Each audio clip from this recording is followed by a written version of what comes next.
Some houses are so lonely. You can hear the silence breathing. That was the first thing Mrs. Harrow told me when I arrived at the Whitmore estate 3 weeks before Christmas. At the time, I thought she was just being dramatic. Rich people loved dramatics almost as much as they loved marble floors and 12-foot Christmas trees. They never decorated themselves. But the moment the iron gates closed behind the taxi and I saw the mansion sitting alone against the falling snow, I understood exactly what she meant. The house was enormous. 3 stories of stone and glass overlooking a frozen lake outside Boston. Warm golden lights glowed from the windows, but somehow the place still felt cold, like the heat stopped at the walls and never reached the people inside. I pulled my coat tighter as the driver unloaded my suitcase. 24 years old, broke enough to take a live-in maid position 2 weeks before Christmas, and desperate enough not to care how strange the job sounded. Seasonal employment. Excellent pay. Privacy required. Those were the only details in the listing. I remember staring at the ad on my cracked phone screen while my apartment radiator made sounds like it was dying. My rent was already 2 months late. My mom's medical bills sat unopened on the kitchen counter. I didn't have the luxury of turning down mystery jobs in mansions. Snow crunched beneath my boots as I climbed the front steps. The front door opened before I could knock. "You're late," the older woman said sharply. She wore a dark green dress with pearls around her neck and the kind of posture that made you stand straighter automatically. "I'm sorry. Traffic on I-90 was awful because of the storm." She gave a single nod and stepped aside. "Bring your bags in quietly. Mr. Whitmore dislikes unnecessary noise." The warmth inside hit me instantly. Cinnamon. Pine. Expensive candles. Somewhere deeper in the house, a grandfather clock chimed softly. I glanced around while wiping melted snow from my boots. Everything looked untouched. Perfect. White marble floors. Massive chandeliers. Garlands wrapped around staircases. But no music. No laughter. No life. Christmas decorations filled the mansion, yet none of it felt joyful. It felt staged. Like someone trying to remember what happiness used to look like. Mrs. Harrow noticed me staring at the enormous tree in the foyer. "Don't mention Christmas around him," she said quietly. "Around who?" Her expression shifted slightly. "Pity maybe. Mr. Adrian Whitmore." Even I knew that name. Everyone did. Billionaire tech founder. Financial genius. Survived a devastating car accident 5 years ago that left him blind. Since then, he disappeared from public life almost completely. Rumors followed him constantly. Some said he became cruel after the accident. Others said he never left the estate anymore. "Your duties are simple," Mrs. Harrow continued as we walked down a long hallway lined with oil paintings. "Cleaning, laundry, evening tea service if requested. And whatever you do, never enter the West Library unless Mr. Whitmore calls for you personally." "Understood." "Good." She stopped outside a small bedroom at the end of the servant corridor. "Dinner is at 6. Quiet hours begin at 9. And Miss Bennet, yes?" Her eyes flickered toward the dark end of the hallway. "If you hear piano music at night, ignore it." I frowned slightly. "Why?" But she was already walking away. By midnight, the storm had worsened. Snow pressed against the tall windows while wind rattled the glass hard enough to make me jump. I couldn't sleep. The unfamiliar bed squeaked every time I moved, and somewhere inside the walls the old heating pipes hissed softly. Finally, around 1 in the morning, I heard it. Piano music. Slow. Beautiful. Heartbreak wrapped in melody. I sat up instantly. The sound floated through the mansion like smoke, low and haunting and impossibly lonely. Before I could stop myself, I slipped out of bed and followed it barefoot through the dark hallways. The music led me to a pair of partially open doors at the west wing. The forbidden library. Warm firelight flickered across towering bookshelves. And there, sitting alone at a black grand piano beside the snow-covered windows, was Adrian Whitmore. Even from the doorway, he looked powerful. Dark sweater, broad shoulders, one hand moving across the piano keys. With effortless precision, while the other rested still beside him. His face remained turned slightly toward the firelight, sharp features caught between gold shadows and darkness. Then suddenly, without missing a single note, he spoke. "How long have you been standing there?" My breath caught. I hadn't made a sound. Slowly, his sightless blue eyes lifted toward the doorway. Toward me. "Most people are afraid to come near this room," he said quietly. "But you stayed." My fingers tightened around the edge of the doorway. Every instinct told me to apologize and leave immediately, but something about the loneliness in his voice stopped me. The fire crackled softly beside him, throwing gold light across the library shelves while snow drifted past the massive windows behind the piano. Adrian Whitmore sat perfectly still except for his hands moving across the keys with quiet precision. He did not look toward me the way seeing people did. Yet somehow, I felt completely exposed under his attention. "I am sorry," I whispered. I heard the music and did not realize this room was off limits. The melody stopped. Silence rushed in so suddenly it made my heartbeat sound loud. Adrian tilted his head slightly, listening to me breathe. "You are the new maid." Not a question. "Yes, sir." "How old are you?" 24. One corner of his mouth moved faintly, not quite a smile. "You sound younger." Heat crept into my cheeks, even though he could not see it. "Most people leave the moment they hear me speak," he said quietly. "Especially at night." I glanced toward the piano. "Maybe they are afraid of disturbing you." "No," his voice lowered. "They are afraid of me." Wind slammed softly against the windows. Somewhere deeper in the mansion, the old pipes groaned. Adrian rested one hand over the piano keys, thoughtful, distant.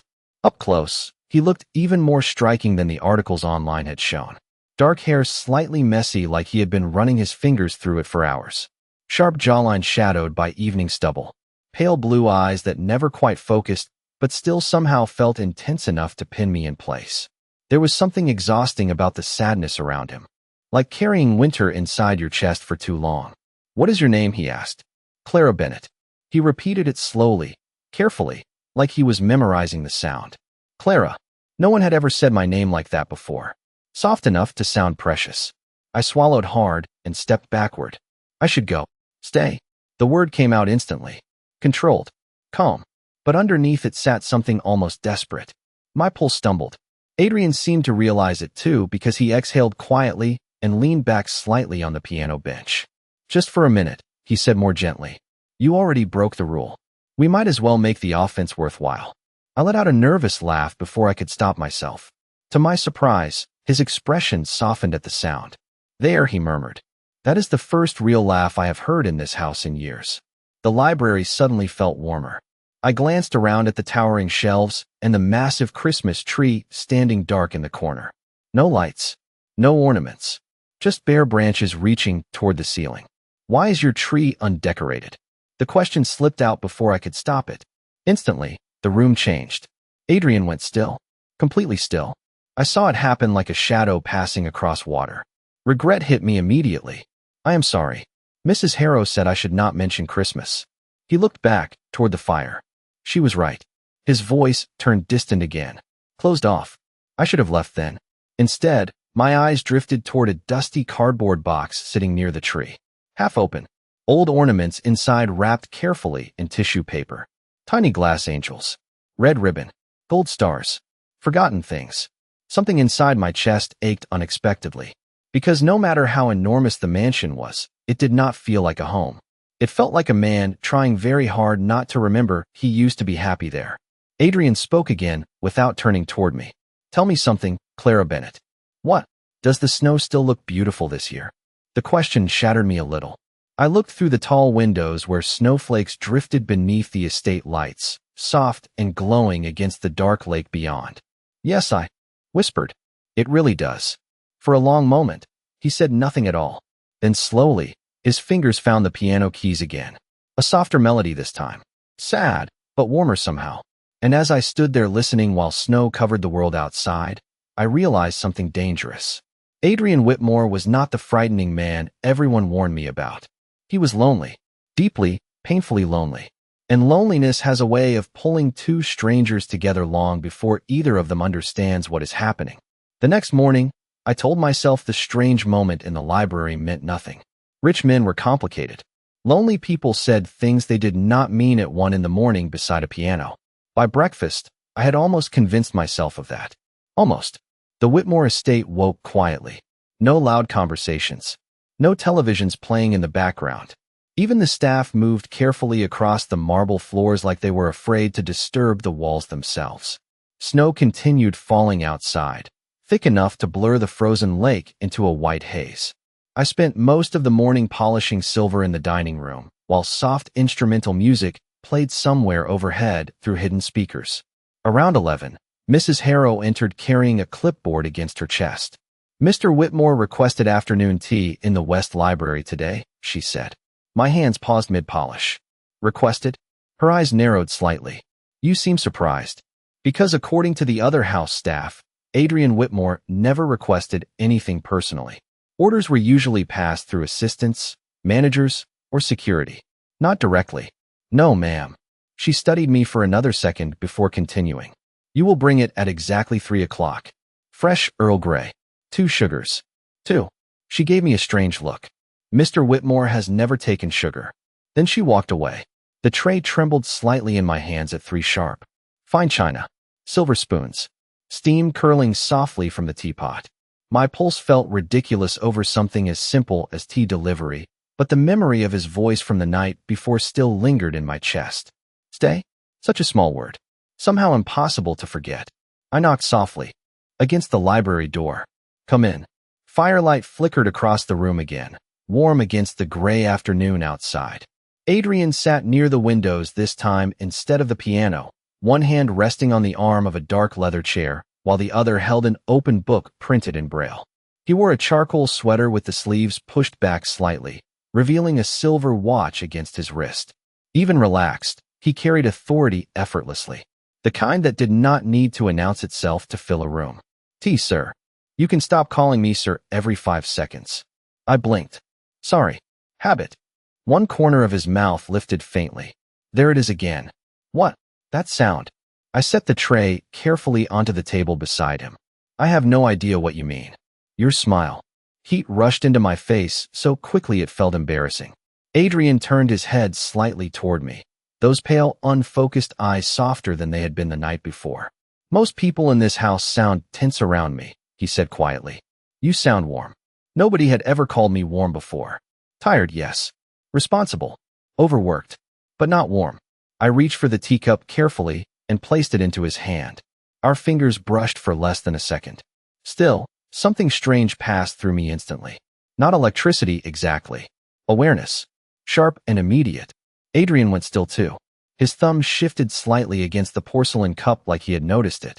The silence stretched long enough to make my breathing uneven. Finally, he took a slow sip of tea. 2 sugars, he murmured. "Interesting choice.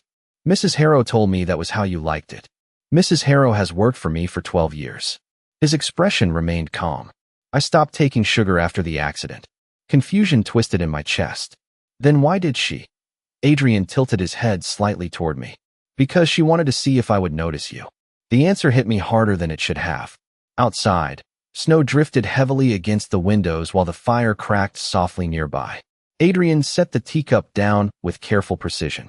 "And now?" I asked before I could stop myself. A long pause followed. Then very quietly, almost thoughtful, he said, "Now I cannot seem to stop noticing you at all. People think loneliness is quiet. It is not. Loneliness has sounds. The sound of one place sitting at a 30-foot dining table. The sound of footsteps echoing through empty hallways. The sound of a piano playing after midnight because sleep never comes anymore." And over the next week, I learned every single sound inside the Whitmore estate. Snow buried the grounds deeper each day until the entire property looked trapped inside a snow globe. The staff moved through routines carefully while Christmas crept closer on the calendar hanging in the kitchen. December 19th, then 20th, then 21st. But inside the mansion, time felt frozen somewhere years earlier. Except around Adrian. Around him, things slowly began changing. It started with small requests. "Clara, can you bring tea to the library?" "Clara, read the email from New York again." "Clara, stay for another minute." Always calm. Always controlled. Yet every request somehow sounded personal when he said my name. At first, I convinced myself it meant nothing. I was simply nearby more often than the others. But then Mrs. Harrow stopped hiding her amusement whenever he specifically asked for me. "Interesting," she murmured one afternoon while arranging white roses in crystal vases. "What?" She adjusted one flower carefully. "Mr. Whitmore normally prefers silence." That night, I found Adrian sitting beside the fireplace instead of the piano. A heavy snowfall blurred the windows behind him while amber firelight softened the sharp lines of his face. He looked tired, not physically, emotionally, like carrying invisible weight for too long. "You are late," he said quietly the moment I entered. I glanced at the antique clock above the mantel. "It is only 3 minutes." I noticed every second. My stomach flipped embarrassingly fast. I crossed the room carefully with the tea tray balanced in my hands.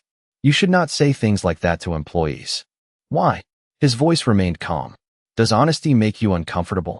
"No," I set the tray down beside him. "Just confused." Adrian leaned back slightly in the armchair, one hand resting against the fabric while the fire painted gold across his dark sweater. "Most people talk too much when they are nervous around me," he said. "You do not." Maybe I am trying not to lose my job. That earned the smallest smile I had seen from him yet. Tiny, brief, but real. It changed his entire face when it appeared. Less cold, younger somehow, dangerous in a completely different way.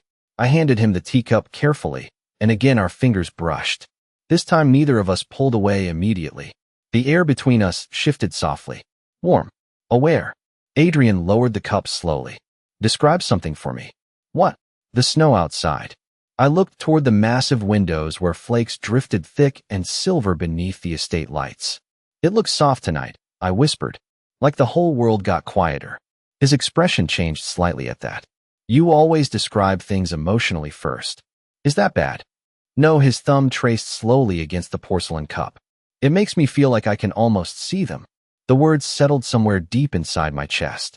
I turned toward the dark Christmas tree standing untouched in the corner of the library again. Still bare.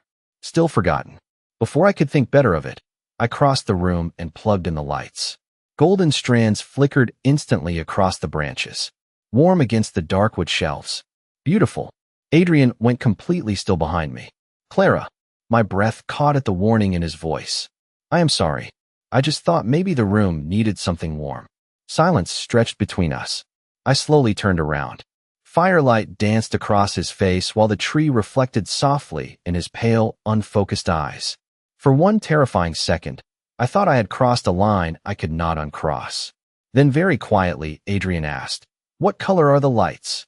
I stared at him. "Gold." His jaw tightened slightly. "My mother always used gold lights." Something fragile moved through the room then. Grief maybe. Memory. I watched his hand flex once against the armrest before he whispered, almost to himself, I had forgotten what they looked like. By December 22nd, the mansion no longer felt quite as cold. Not warmer exactly, just less empty. The gold lights on the library tree stayed on every night now. Adrian never asked me to unplug them. Sometimes I caught him sitting silently near the glow for hours, listening to the fire crackle while snow covered the world outside inch by inch. And somehow, without either of us acknowledging it directly, the library became ours. Every evening after dinner, I found myself there beside him, reading aloud, playing old records, describing the snowfall beyond the windows like it mattered. Maybe it did.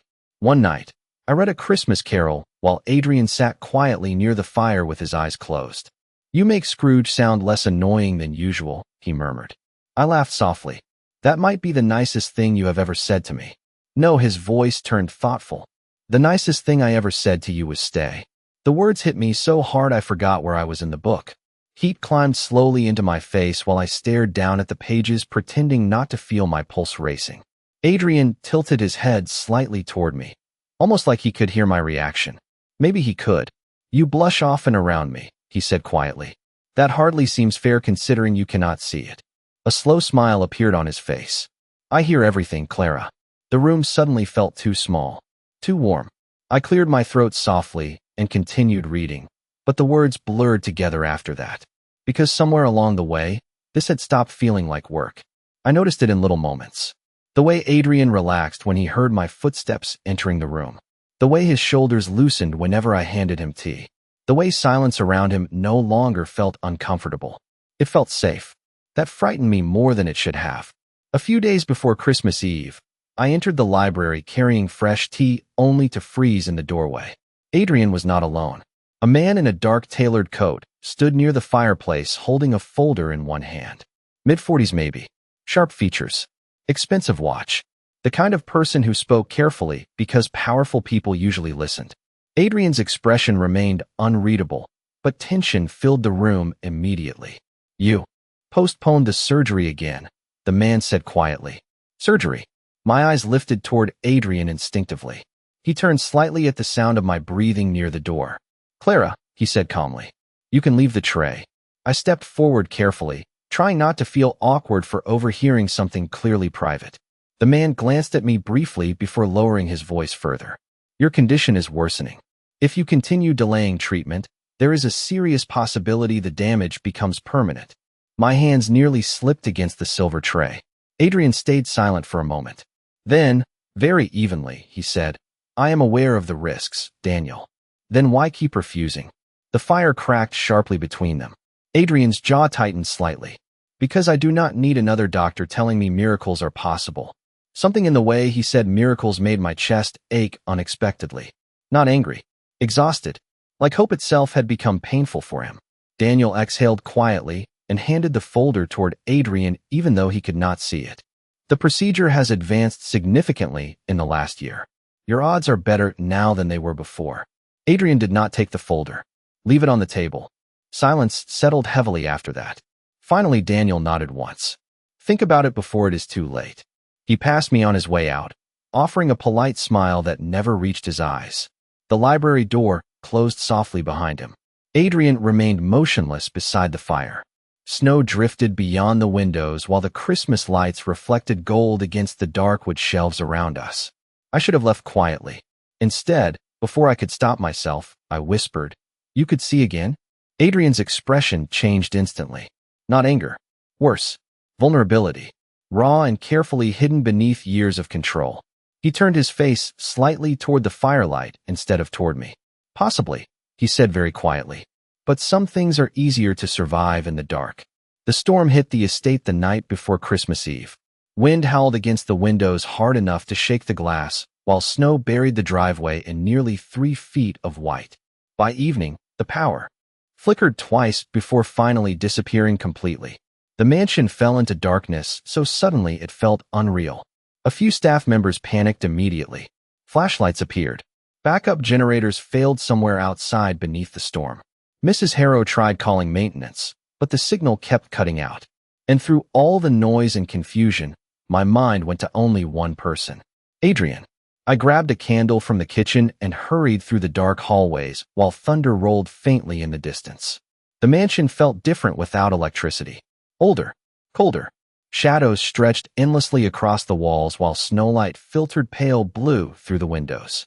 When I reached the library, the door stood slightly open. Inside, only the fireplace illuminated the room.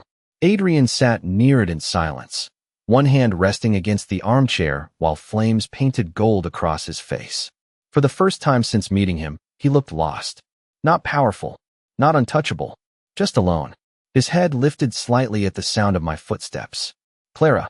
Relief softened his voice instantly. The sound of it did something dangerous to my heart. I brought a candle. Come closer. I stepped carefully toward him, shielding the flame with my hand as wind rattled the windows violently behind us.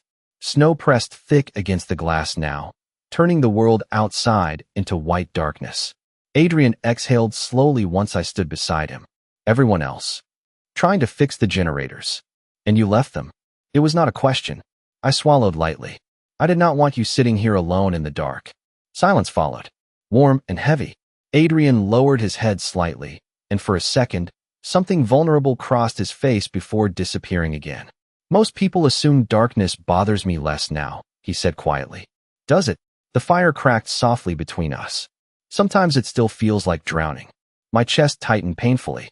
Without thinking, I sat beside him on the rug near the fireplace, candlelight flickering softly between us. Then you do not have to be alone in it. Adrian turned toward me slowly. Those pale blue eyes could not see me, yet somehow they still held mine. Completely. Outside, the storm roared louder. Inside, everything narrowed down to the quiet space between us. You always say things like that, he murmured. Like what? Like you mean them. My breath caught.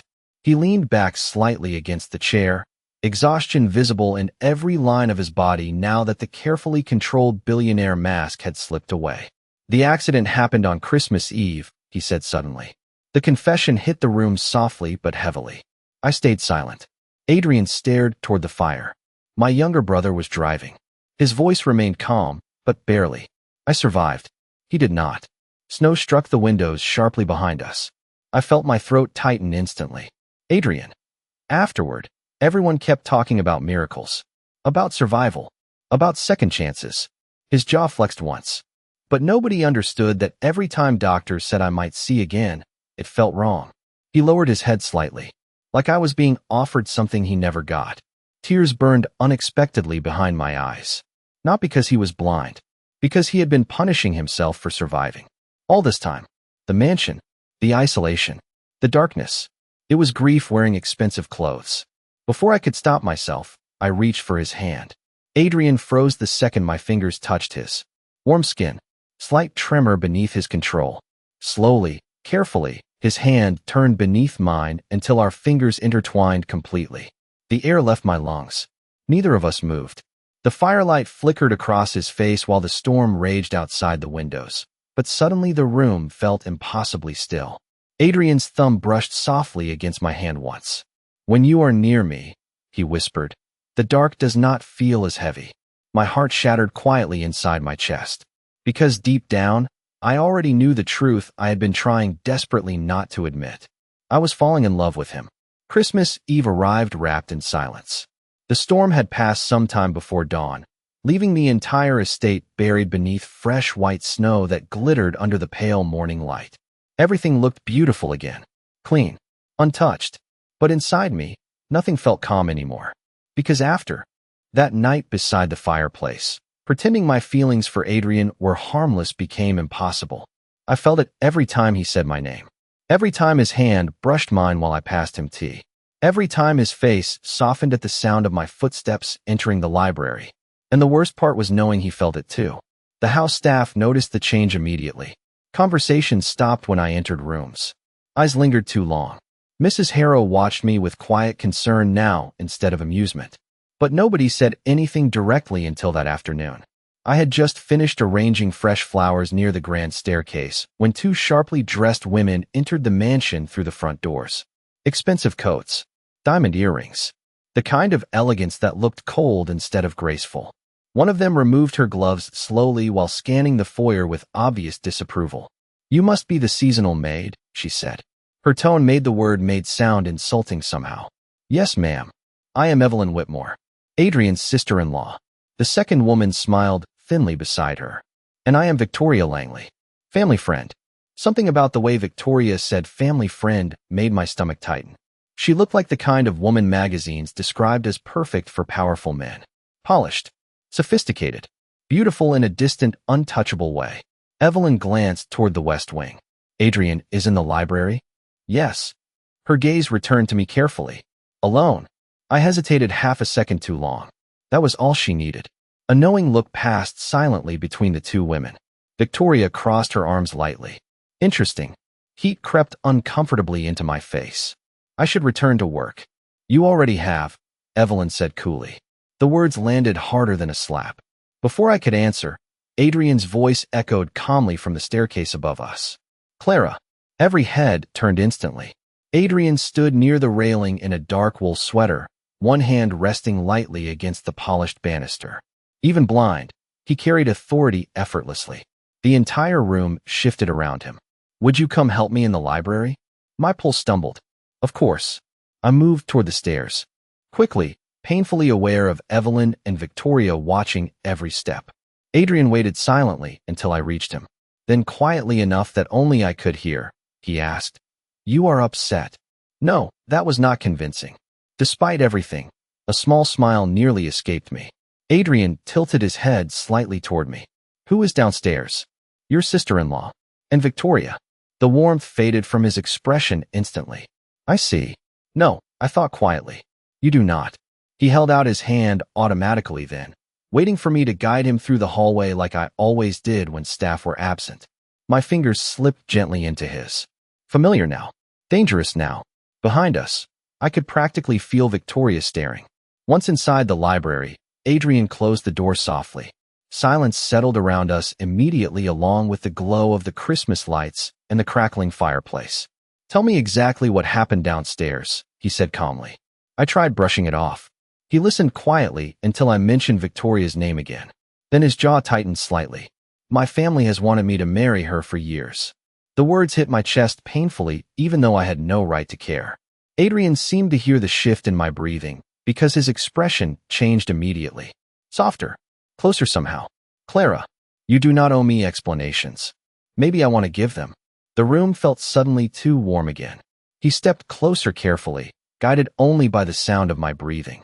Close enough now that I could smell cedar and smoke from the fireplace lingering on his sweater. Victoria sees me as a business arrangement, he said quietly. You are the first person who has spoken to me like I am still human. My heart broke a little at the honesty in his voice. Adrian lifted one hand slowly, almost hesitantly, until his fingertips brushed softly against my cheek. The touch lasted only seconds. Gentle, careful, but it changed everything between us forever. Because this time, neither of us pretended it meant nothing. That night, I could not sleep. Snow reflected softly through the small window of my room, while the old radiator hissed beside the bed, but my mind stayed trapped in the library. The way Adrian's fingertips had rested against my cheek, like touching me mattered. In the quiet ache behind his voice whenever he said my name. I sat at the edge of the mattress long after midnight, staring at the snow outside and trying to remind myself who I was. A seasonal maid. Temporary.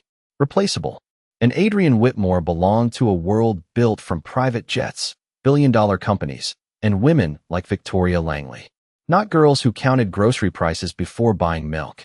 The thought hurt more than I wanted to admit. By morning, the mansion buzzed with quiet tension. Christmas Eve dinners at the Whitmore estate had apparently once been legendary before the accident changed everything. Now it felt more like a carefully staged performance.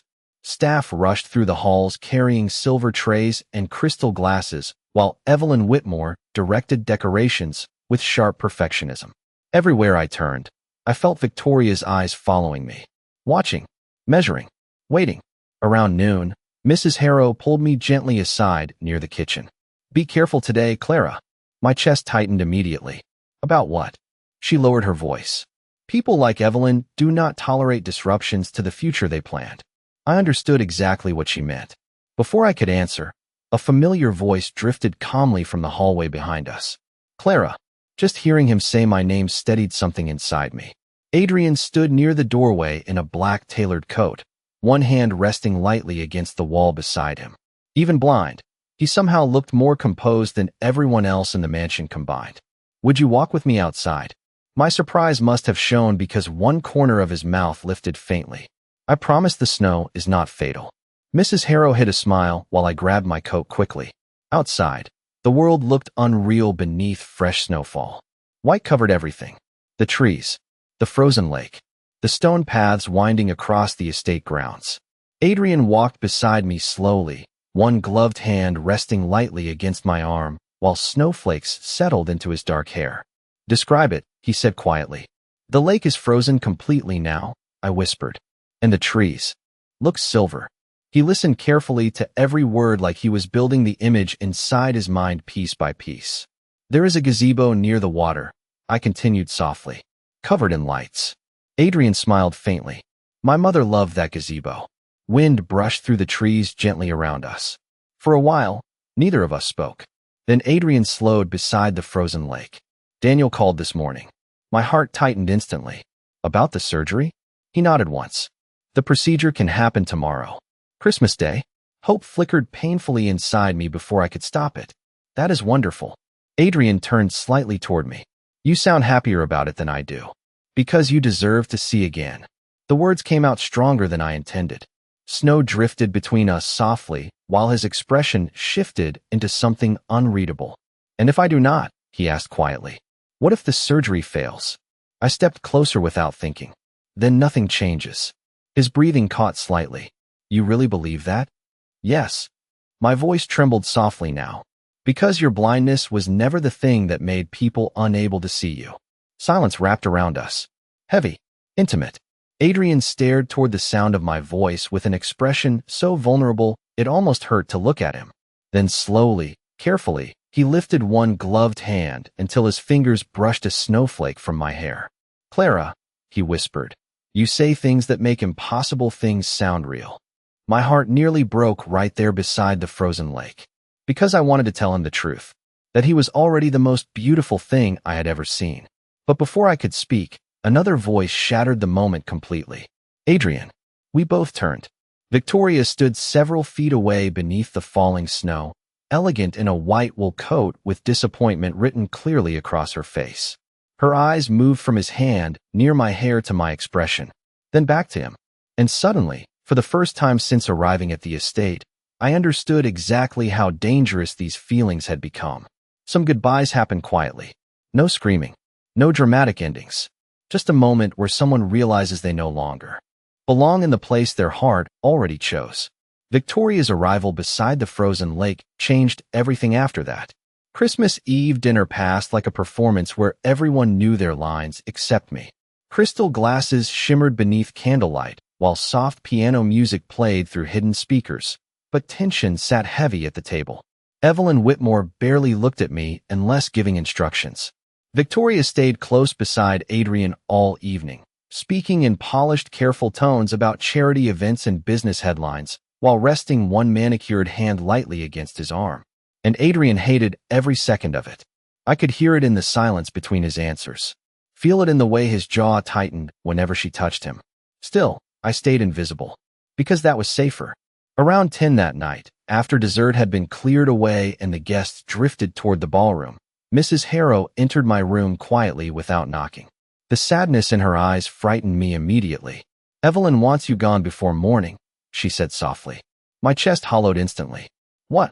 She believes your presence is affecting Adrian emotionally before the surgery. The words hurt because they were true. Mrs. Harrow stepped closer. I argued with her. It is fine. My voice barely sounded like mine anymore. I understand. And I did. Deep down, I always knew this could never last. Men like Adrian Whitmore did not fall in love with women like me. They simply forgot they were lonely for a little while. I packed slowly after that, folding sweaters with trembling hands while snow fell softly beyond the window. The small room suddenly looked emptier than ever, like I had never really lived there at all. But the hardest part waited inside the library. The gold Christmas lights still glowed softly around the tree when I entered one final time. The room smelled faintly of cedar wood and smoke from the fireplace. Adrian was upstairs preparing for tomorrow's surgery with Daniel and his medical team, which meant this was my only chance to leave before seeing him again. My chest ached so badly it felt difficult to breathe. I crossed slowly toward the tree and knelt beside the old ornament box near the fireplace. Then carefully, with shaking fingers, I placed something inside. The letters. Every word I never said out loud. I started writing them 3 nights after meeting him. Little confessions folded onto paper whenever my feelings became too heavy to carry silently. Things like, you smile more when the snow falls. Or, I think loneliness made you forget how good you are. And the final letters simply said, I loved you long before you touched my face beside the Christmas lights. Tears blurred my vision as I closed the lid carefully. Clara. My breath stopped instantly. Adrian stood in the doorway wearing a dark wool coat, snowflakes melting slowly in his hair. Panic flashed through me. You should not be downstairs. His expression tightened slightly. Mrs. Harrow told me you were leaving. Silence filled the room. Thick. Painful. I forced myself to nod. Adrian stepped toward me slowly. Why? Because loving you hurts too much. Because your family already decided who belongs beside you. Because I cannot survive becoming temporary to you. But none of those words came out. This was always temporary, I whispered instead. Adrian went still. Completely still. Firelight flickered softly across his face while the Christmas lights reflected gold in his sightless eyes. Do not lie to me, he said quietly. My heart shattered at the softness in his voice. I looked down quickly because if I saw even 1 second more of his expression, I would never leave. Adrian reached me slowly then. Careful, like he was afraid I might disappear if he moved too fast. His hand found mine instantly. Warm, familiar, dangerous. Clara, he whispered, stay until after the surgery. Tears burned my eyes immediately. Why? His fingers tightened softly around mine. Long silence. Then finally, with more honesty than I had ever heard from him before, Adrian said quietly, because if I open my eyes tomorrow, you are the first thing I want to find.